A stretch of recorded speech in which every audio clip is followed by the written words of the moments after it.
Lupakan emas batangan. Lupakan tumpukan berlian. Harta karun paling dicari dalam sejarah bukanlah logam mulia. Ia adalah sebuah ruangan. Sebuah ruangan di mana Anda tidak akan menemukan dinding, karena seluruhnya terbuat dari emas dari utara, amber, yang dibentuk menjadi mozaik-mozaik menakjubkan, disepuh dengan emas murni, dan dihiasi cermin-cermin raksasa.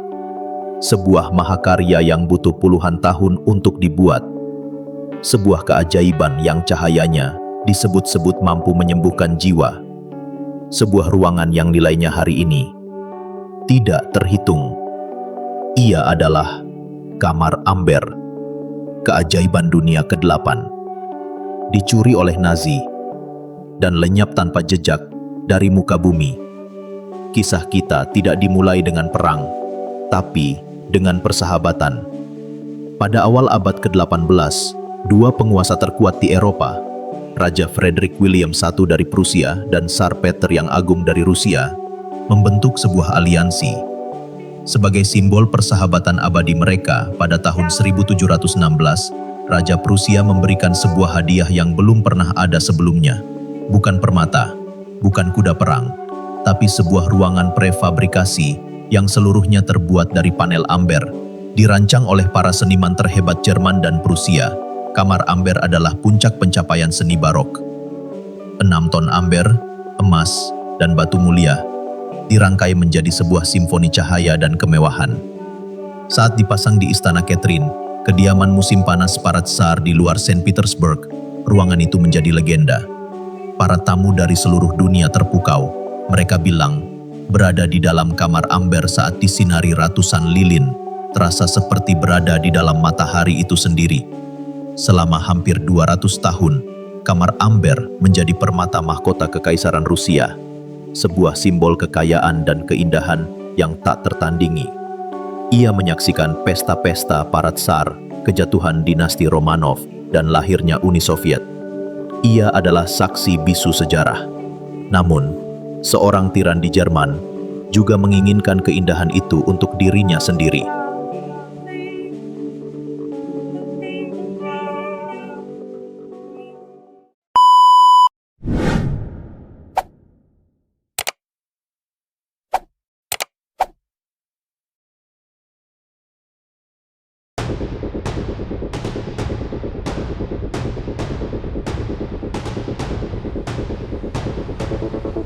Juni 1941, Adolf Hitler melancarkan operasi militer terbesar dalam sejarah, Operasi Barbarossa.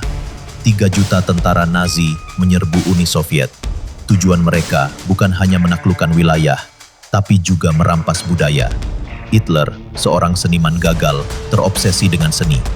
Ia ingin membangun museum terbesar di dunia di kota asalnya, Linz, dan ia menginginkan kamar amber sebagai koleksi utamanya. Baginya, itu adalah mahakarya Jerman yang harus dipulangkan. Saat pasukan Nazi mendekati Istana Catherine, para kurator Soviet panik. Panel-panel amber itu terlalu tua dan rapuh untuk dibongkar dengan cepat. Sebagai upaya terakhir yang putus asa, mereka mencoba menyamarkannya. Dinding amber yang tak ternilai itu mereka tutupi dengan wallpaper murahan, berharap para penjara akan melewatkannya. Itu adalah sebuah pertaruhan yang konyol. Tentu saja, Nazi tahu persis apa yang mereka cari. Di bawah komando pakar seni dari gugus tugas khusus, tentara Jerman merobek wallpaper itu. Dan di sana, di hadapan mereka, berkilauan harta karun yang mereka dambakan. Hanya dalam 36 jam, mereka dengan ahli membongkar seluruh ruangan.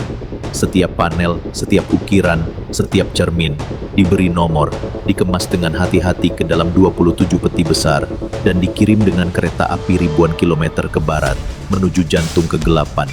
Jejak terakhir kamar amber yang terkonfirmasi ada di Kastil Königsberg, Jerman. Di sanalah, pada akhir tahun 1943, ruangan itu dipamerkan untuk terakhir kalinya. Tapi kemudian, perang berbalik melawan Nazi. Tentara Merah Soviet maju dari timur, dan Angkatan Udara Inggris, RAF, membombardir Königsberg dari udara, mengubah kota itu menjadi neraka api.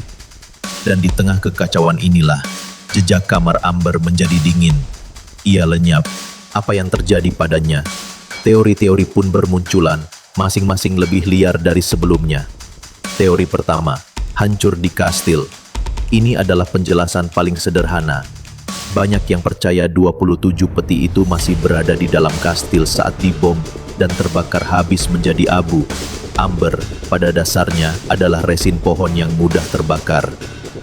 Teori kedua, ditenggelamkan di Laut Baltik. Menjelang akhir perang, Erich Koch, pemimpin Nazi yang fanatik, diduga memerintahkan agar kamar Amber dievakuasi. Banyak yang percaya peti-peti itu dimuat ke kapal pesiar Wilhelm Gustloff yang kemudian ditorpedo oleh kapal selam Soviet, menewaskan lebih dari 9.000 orang dan menenggelamkan semua kargonya ke dasar laut yang beku. Teori ketiga, dan yang paling menarik, disembunyikan.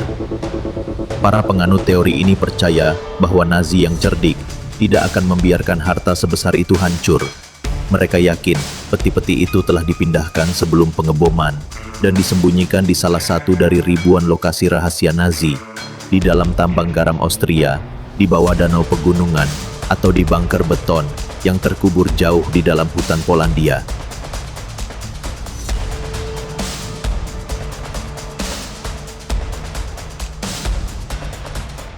Perburuan kamar Amber tidak pernah berhenti.